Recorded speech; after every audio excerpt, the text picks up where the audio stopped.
Asal-usul Bukit Serelo atau biasa disebut Bukit Telunjuk.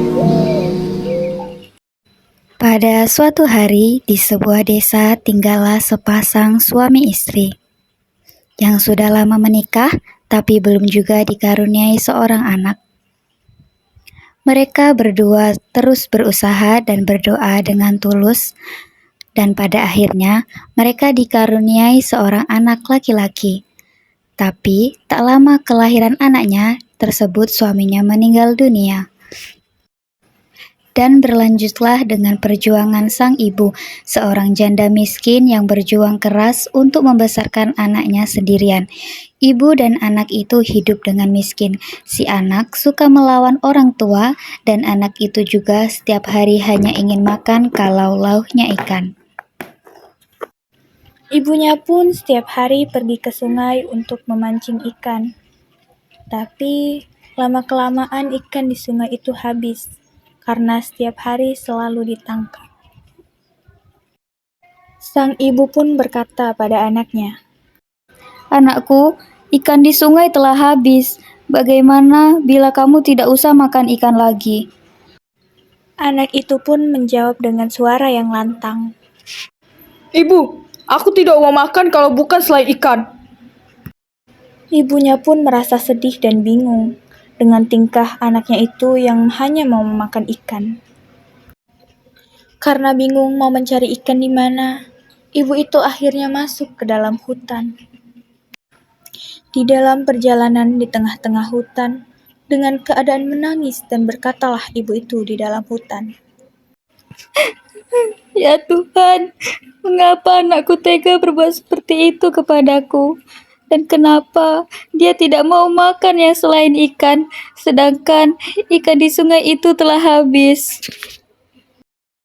Dengan keadaan sedih dan putus asa terhadap kelakuan anaknya, akhirnya ibu itu berkata,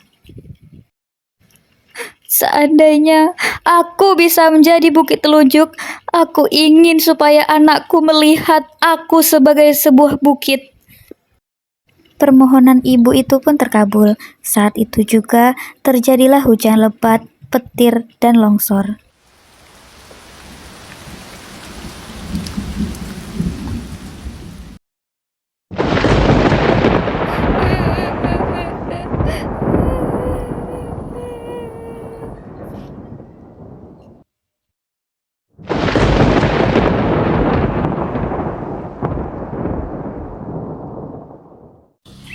Akhirnya, setelah hujan deras itu reda, sang ibu menjadi sebuah bukit, dan bentuk bukit itu pun seperti jari telunjuk.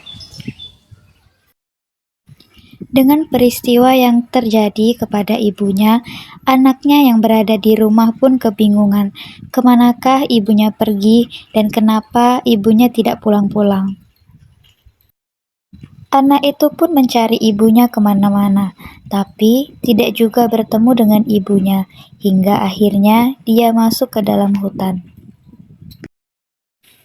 dia menemukan sebuah bukit yang berbentuk telunjuk, dan telunjuk itu mengarah kepada anak itu.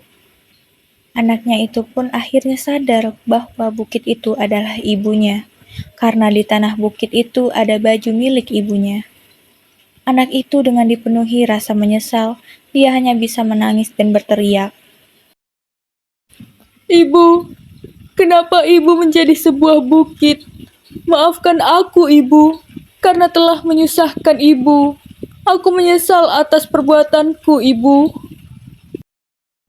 sambil membenturkan kepalanya ke pohon. Akhirnya, anak itu pun mati dan ibunya tidak bisa berbuat apa-apa lagi, karena telah menjadi bukit telunjuk.